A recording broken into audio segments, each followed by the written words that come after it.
మనతో పాటు ఉన్నారు ప్రముఖ సీనియర్ గైనకాలజిస్ట్ వల్లంకి జానకి గారు. ఈరోజు వారితో మాట్లాడదాం. నమస్తే మేడం. నమస్తే అండి.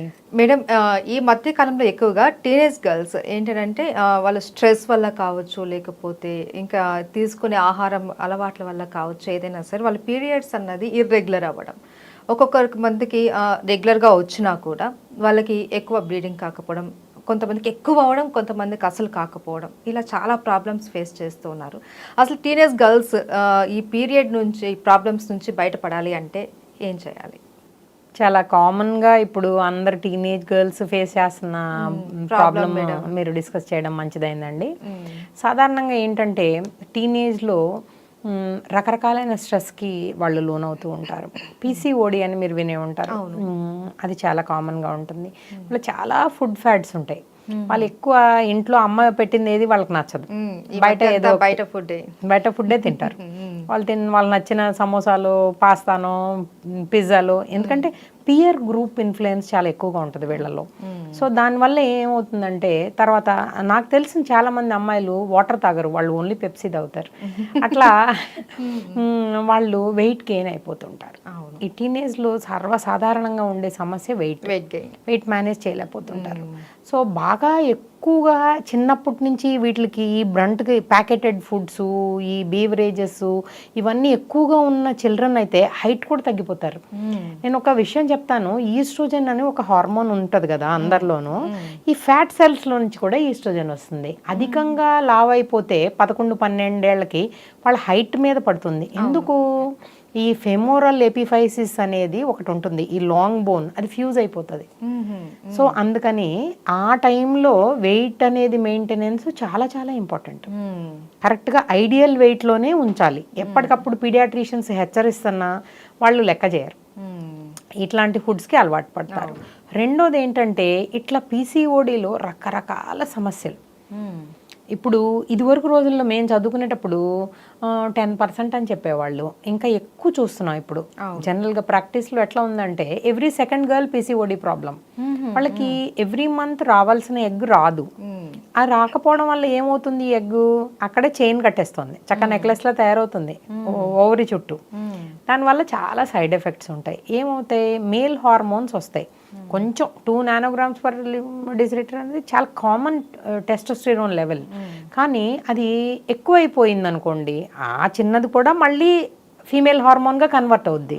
ఇది ఎక్కువ అయిపోయింది అనుకోండి, అది వాళ్ళకి రకరకాల ఇబ్బందులు కలగజేస్తుంది. ఏం ఇబ్బందులు? యాక్ని.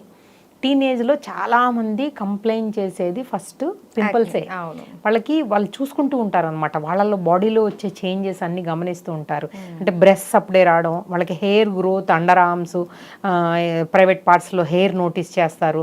వాళ్ళ వాయిస్ కొంచెం కొంచెంగా మారుతూ ఉంటుంది. తర్వాత హైట్ గ్రోత్ స్పట్ ఉంటుంది.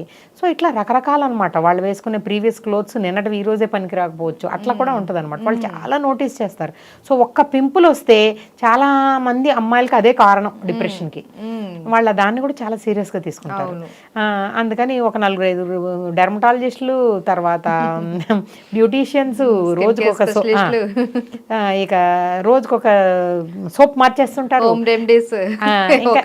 ఒకటి కాదు, చాలా ఉంటాయి. వాళ్ళు వెరీ పర్టిక్యులర్ అనమాట అబౌట్ ద లుక్స్.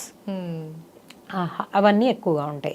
నా దగ్గరికి ఎక్కువ మంది మా స్కిన్ డాక్టర్ గారు ఒక గైనిక్ని చూడమన్నారు, నాకు స్కాన్ చేసి పీసీ ఉందో లేదో అని చెప్పండి అని వస్తారు. వీళ్ళ ప్రాబ్లము పింపుల్స్ అని వెళ్ళారు అక్కడికి. కానీ ఎక్కడుంది ప్రాబ్లము? వాళ్ళ ఓవరీలో ఉంది. ఎందుకుంది?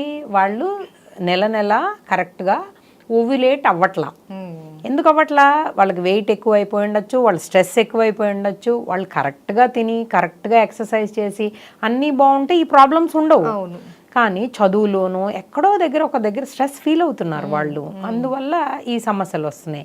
రెండోది hair growth, especially upper lip మీద ఉంటే వాళ్ళు అసలు టాలరేట్ చేయరు. ఎందుకంటే అమ్మాయిలు పియర్ గ్రూప్లో ఏడిపిస్తూ ఉంటారు. సో అక్కడ నీకెందుకు అట్లా వస్తుంది, నీకు బియర్డ్ వస్తుంది ఏంటి, నీకు అది వస్తుంది ఏంటి, ఇది వస్తుంది, అసలు యాక్సెప్ట్ పొరపాటును కూడా చేయరు. థర్డ్ కంప్లైంట్ నేను బాగా ఎక్కువ నోటీస్ చేసేది ఏంటంటే హెయిర్ లాస్.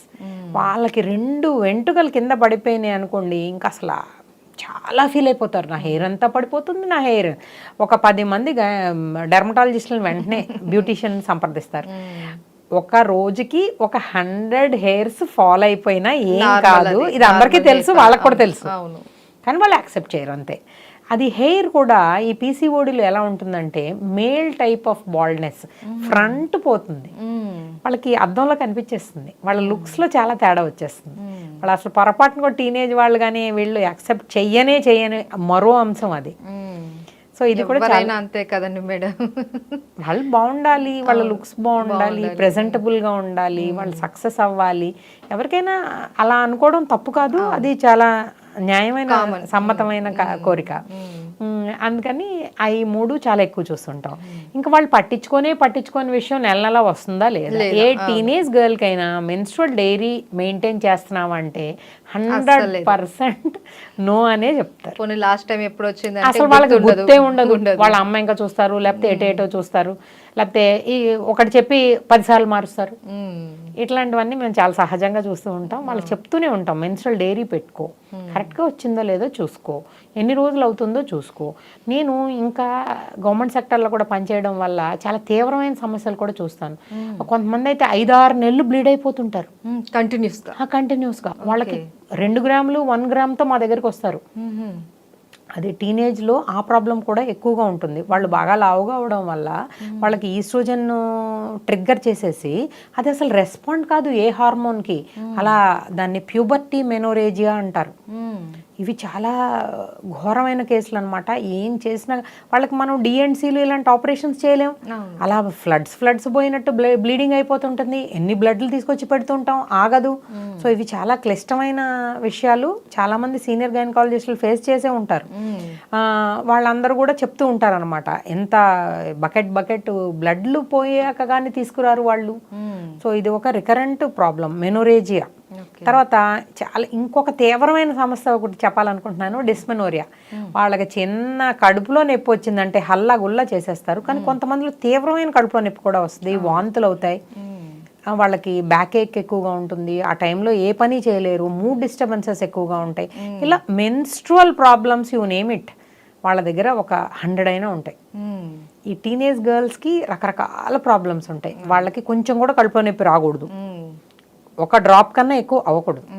ఇట్లా టాబ్లెట్ తెచ్చేసుకొని వెంటనే వాళ్ళే సెల్ఫ్ మెడికేషన్ చేసేసుకుంటారు. అది ఏంటి, ఎందుకు, దీనికి మళ్ళీ నెక్స్ట్ మంత్ రాకుండా ఏం చేయాలి, ఇలాంటివి ఏమీ ఉండవు. అన్నీ వాళ్ళకే తెలుసు, వాళ్ళ అమ్మ కన్నా అధికంగా వాళ్ళకే తెలుసు. ఇట్లా చాలామంది ఇబ్బంది పడుతూ ఉంటారు. మేము ఎక్స్ట్రీమ్స్ చూస్తాం కనుక ఆ ప్యూబర్టీ మెనోరేజియస్ ఒక్కొక్కసారి డ్రెడ్లీగా ఉంటాయి, చాలా కష్టం అనిపిస్తుంది వాళ్ళని మేనేజ్ చేయడం. ఎన్నో రకాల బ్లడ్లు పెడితే కానీ వాళ్ళు సేవ్ గారు. ఇంకొక ముఖ్యమైన విషయం నేను ఇక్కడ చెప్పదలుచుకున్నాను ఏంటంటే కోయాగులేషన్ డిఫెక్ట్స్. అంటే మనిషి పుట్టుకలో ఏంటంటే ఒకసారి ఒకటి కట్ అయింది అనుకోండి, అది దానంతటా అది ఆగాలి కదా, ప్రెస్ చేసినా ఏం చేసినా, అంటే హీల్ అవ్వాలి కదా, అట్లాంటి ఎంజైమ్స్ డిఫెక్ట్ ఉంటాయి. చాలా మంది అమ్మాయిల్లో అట్లాంటి డిఫెక్ట్స్తోనే అలాగే బయటపడతాయి. మొదటి మెన్స్ట్రుయేషన్లో మొదలైంది ఒక 6 నెలలు 9 నెలల వరకు ఆగదు. వాళ్ళకి రకరకాల హార్మోన్స్ పెట్టేస్తారు, అన్నీ చేస్తారు, స్కాన్లు చేస్తారు, వాళ్ళ వల్ల కాదనమాట. అంటే ఏ ఫ్యాక్టరు డిఫెక్ట్ ఉందనేది చాలా సిస్టమేటిక్ అప్రోచ్తో మేము తెలుసుకుంటాం. ఇంట్రిన్సిక్ ఫ్యాక్టర్, ఎక్స్ట్రిన్సిక్ ఫ్యాక్టర్, ఇలా కొన్ని 100 ఫ్యాక్టర్లు ఉన్నాయి లోపల బ్లడ్లో. వీటిలన్నిటిలో ఏది కూడా తేడా రాకూడదు. ఏదైనా ఎంజైమ్ కానీ, జీన్ కానీ, ఎక్స్ప్రెషన్ కానీ తేడా వస్తే కనుక ఏమవుతుంది, వాళ్ళల్లో బ్లీడింగ్ అనేది గడ్డ కట్టదు. ఆ బ్లడ్ అది కనిపెట్టి ఆ ఫ్యాక్టర్ డెఫిషియెంట్ని వాళ్ళకి అది క్యూర్ చేసి పంపించాలి. అది ఒక్కొక్కసారి వీలవుతుంది, ఒక్కొక్కసారి వీలు కాదు. మీరు వినుంటారు కదా హీమోఫీలియా, ఇట్లాంటివన్నీ వినున్నారు కదా. సో ఆడవాళ్ళల్లో వచ్చేది అది వాళ్ళు క్యారియర్ గనక ఐటీపీ అని ఇంకోటి ఉంటుంది, దానిలో ప్లేట్లెట్లు తగ్గిపోతూ ఉంటాయి.